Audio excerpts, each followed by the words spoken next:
Has it been too long since the latest shocking revelation about Activision Blizzard? I mean, come on, Blizz, I miss being really angry at you all the time. So you're gonna have to try harder than adding things that are really cool to a game I really enjoy playing. Well, yeah, honestly, this video is not so much about an immediate uproar, more than it is a massive why.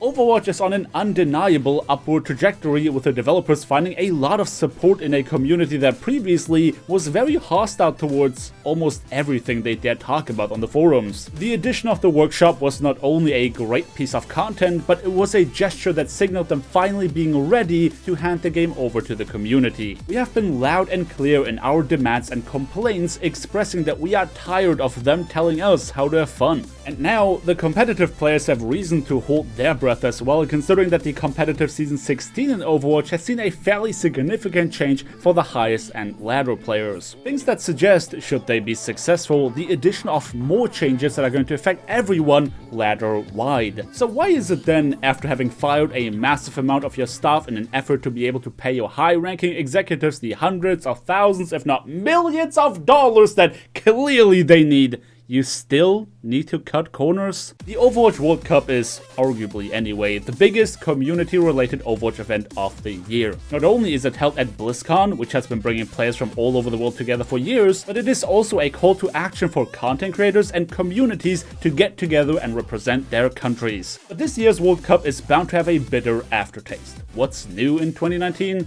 Well, there are two big changes. For one, all the major matches are going to be held in one location, as opposed to following the theme of a World Cup that hosts multiple game days in different locations across the world. The entire tournament will take place in Anaheim. Okay, now that's a bummer specifically for everyone who's not in the US and cannot afford to fly across the pond to watch a video game tournament. So that sucks if you were looking forward to watching a game in person outside of the US. But there are also some massive changes coming for the players and managers of each country. Or, well, a number of countries. Competition committees and players for the 10 highest ranked teams confirmed to compete at BlizzCon will receive full support for round-trip airfares, ground transportation, and double occupancy hotel accommodations. All other eligible countries that confirm their attendance will be fully responsible for their travel and will receive some support for hotels. Now, there's no way to look at this and not wonder why this was necessary. I mean, we're talking about Activision Blizzard here. Are the countless Overwatch League sponsors not enough to finance the World Cup anymore? Seriously, you can't watch the league for 10 minutes without having sponsor names spouted at you all the time. Even the smallest segment is sponsored by some company that wants their name out there, to the point where I feel like claiming ad-free viewing on the Overwatch League All Access Pass should be considered false advertisement. I don't know about you, Jeff, but those look a lot like ads to me. Be cynical as much as you want, but the Overwatch League is clearly making them a lot of money, considering that Activision has adopted the format and tries to push the same style of city-specific franchising onto Call of Duty. And let's not forget that we're talking about a video game publisher here. None of these things are even factoring in video game sales and, God forbid, microtransactions. So, at first glance, it would seem logical that they have done these changes to the World Cup as part of their cost-cutting initiative that already cost hundreds of employees their jobs, moving the tournament structure from a worldwide affair to a one-location event while only offering compensation for travel for the top 10 countries that end up qualifying. Something that I would have assumed are drops in the bucket for a company as massive as Activision Blizzard. And there are a number of reasons why this really sucks for Overwatch communities across the world. Seating is determined based off of past match records in the last World Cups, so if your country just doesn't make for a top 10 team,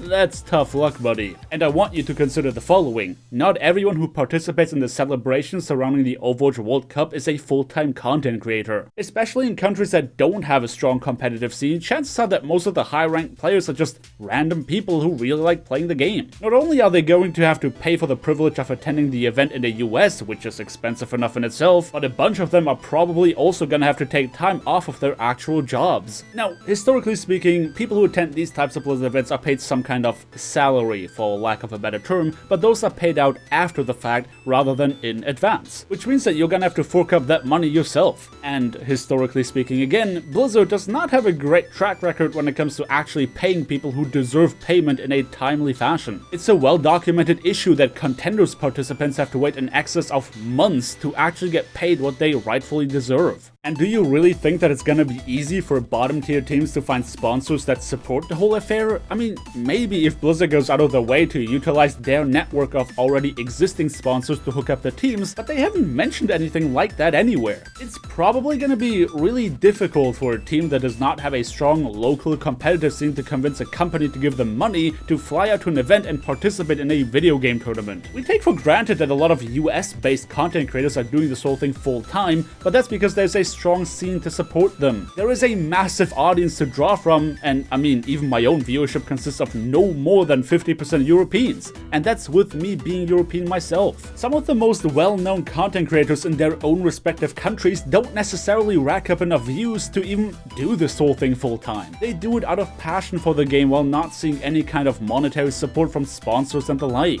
To take an event that is supposed to celebrate Overwatch communities all across the globe and start cutting costs for no reason other than sheer greed just doesn't feel right. It's like if Blizzard announced a new charity pad for World of Warcraft and said they would start taking 10% off all sales. This is the one occasion where it's not supposed to be about raw profit. Sure, I get that you plaster sponsors all over the league because that is literally why you created it. But the same way you don't start taking money away from charity, you shouldn't be taking money out of a project that was solely dedicated to celebrating Blizzard communities worldwide. It is just a dick move. And again, this is less of a situation that has me fuming with anger and more about disappointment. I am not even planning to run for Team Germany this year despite my biggest voting competitor literally giving me a free pass, so it's not like I'm directly affected. As somebody who loves this game and cares about this community, I just feel like this was the wrong decision. To give fans all across the world the chance to attend an Overwatch event in person was really cool, but now you're taking that away on top of only supporting the top 10 teams? Come on, Blizzard, I really expected more from you. But I guess that's all there's to say on the matter. I don't even know how much you guys are gonna care about this, considering that the majority of my views are coming straight from the US of A. But anyway, how do you feel about this? Do you think it's not a big deal, or are you similarly disappointed? Feel free to leave all of your thoughts and opinions on the subject in question down in the comment section below. But until then, thank you everybody so much for watching. Don't forget to drop me a like on your way out if you enjoyed this video, subscribe if you want to see more, and I hope to see you guys next time.